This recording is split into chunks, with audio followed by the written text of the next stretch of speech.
ከዚህ በመቀጠል ቀጥታ ወደ ጨረታው ከመግባቴ በፊት አንድ መልእክት አለ። ያን መልእክት ሳልናገር ወደ ጨረታው አልሄድም።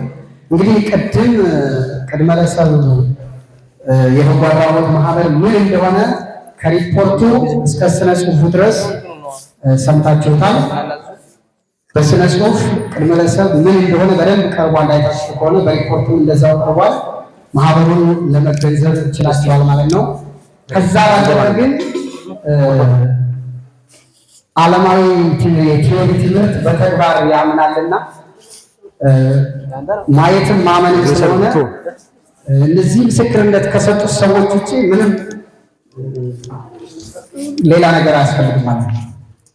እውነት ለመናገር ይሄ ማህበር የሆነ ሰዓት ላይ የራሱ የሆነ የፎቶ አውደ ርዕይ አዘጋጅቶ ለተመልካቾች ያደርሳል የሚል እምነት አለኝ። ማህበሩ እየሰራቸው ያሉ ስራዎችን ለማየት ይሄ ባነር ብቻ በቂ ነው። ይሄ ባነር ማየት ይበቃል። ለዛም ነው ልጆቹ በአጭር ፕሮግራም በትንሽ ነገር ብዙ ነገር ማስተላለፍ የሚወዱትና የሚፈልጉት። አይታችሁ ከሆነ ሪፖርቱ አጭርና ግልጽ፣ ሁሉ ነገራቸው አጭር ሆኖ ግልጽ ሆኖ ነገር ግን በጣም ብዙ መልእክት ያስተላልፋል እና እነዚህ ፎቶዎች ስናያቸው ብዙ መልእክት አላቸው። ዝም ብለው አይደሉም። ፎቶን ዝም ብለን ማድረግ ስለማን ፎቶሾፕ አይደሉም፣ ምንም አይደሉም። ለምሳሌ ኢየሱስን ያው እዚህ ላይ ነበረች፣ ወደዚህ መጣለች። እግዚአብሔር ይመስገን። ሆነ ቅድመ ለሰብን በድጋሚ ሞቅ አድርጋችሁ አመስግኑ። ይሄ ነው በጎነት በተርም ደረጃ መጽሔቱ ላይ ሳነብ አይቻታለሁ። እስኪ ላንብባት። በጎነት የምትለውን ተርሚኖሎጂ ማለት ነው ወይ የቃል ጥሬ ትርጉሙን ምን እንደሆነ መጽሔቱ ላይ አስቀምጠዋል። እሷን ላንብብላችሁ። ይቅርታ እንግዲህ ቀጥታ ወደ ጨረታ አልገባም ብያለሁ። ያው እንደማትቃወሙኝ ተስፋ አደርጋለሁ። በጎነት ከግለሰቦች የሚመነጭ ሰዎችን ያለምንም ቅድመ ሁኔታና መመዘኛ ሳያበላለጡ በሰውነታቸው ብቻ በመቀበል ደስታ መስጠት ነው እምትል መግቢያ ላይ የተቀመጠች አለች። እንግዲህ ይህን መጽሔት እዚህ አዳራሽ ውስጥ ገብቶ ማንም ሰው ሳይዝ መውጣት የለበትም። ግልጽ ነው። ይቺ ቃል ተቀምጣለች። ሰው ሆኖ ስለተፈጠረ ብቻ ሲቸገር መርዳት። ይሄ ነው የማህበሩ ዓላማ። ቅድም ሲነገር እንደሰማችሁት ማህበሩ ከሰውነት ውጪ ምንም አይነት መመዘኛ የለውም። በግልጽ እንደተረዳ ነው ማለት ነው።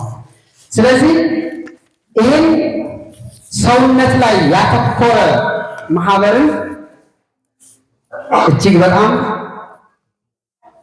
ክብር ሰጥተን ደግፈን አጠናክረን ከዚህ በላይ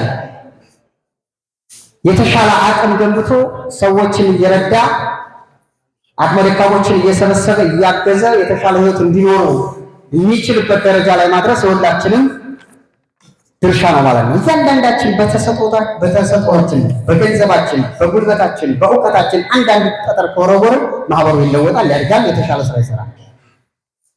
እንደምታውቁት በሀገራችን ባለው የፖለቲካ ዝቅጠት የሰው ልጅ ረክሶ በማንነቱ እየተለየ ተጠልቶ እየተገለለ ባለበት ሰዓት እዚህ ሰውነትን ማቀፍ ማለት ለወደፊት የሀገራችን ዕጣ ፈንታም አንድ ነገር አለው ማለት ነው ካደገ።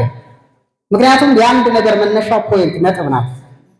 ከዚህ ተነስቶ ትልቅ ደረጃ ላይ የማይደርስበት ለሰዎች አርአያ የማይሆንበት የለምና፣ ስለዚህ ወንድሞች፣ እህቶች፣ አባቶች እዚህ ያላችሁ በሙሉ በቅድሚያ ወደ ጨረታው ከመግባት በፊት እዚህ የተደረደሩ በማህበሩ የተዘጋጀ መጽሔቶች ሳያልቁ ወደ ሌላ ስለማንገባ የመጽሔት የምታዞሩ ልጆች አዞሩልን። ይሄን መጽሔት ሁላችንም ገዝተን ለራሳችን ገዝተን ራሳችን አንብበን እንዲሁም ለቅርብ ወገን ዘመዶቻችን በስጦታ ገዝተን ማበረከት አለብን። ለምሳሌ ያን ተገዛው ለእህት ወይ ለወንድሜ ወይ ለሚሰጠው ሰው 2-3 እየገዛሁን አበረክታለሁ ማለት ነው። ይሄ መጽሔት ካላለቀ እንግዲህ ማህበሩ ብዙ ወጪ አውጥቶበታል፣ ይከስራል ማለት ነው። እንግዲህ ያው ከጤፍ አቅርብ ሽርክት ነው። ለብዙ ስራ ለብዙ ነገር ወጪ ያወጣ ያለ ማህበር ስለሆነ ማህበሩን እንድንደግፍ በዚህ አጋጣሚ መልእክቴን ማስተላለፍ ፈልጋለሁ። ከዛ በተረፈ እንግዲህ ወደ ጨረታው ነው የምንሄደው። ምንድን ነው የሚባለው? ቦይለር መሰለች እዚህ አካባቢ ስቅሏ ትታያለች።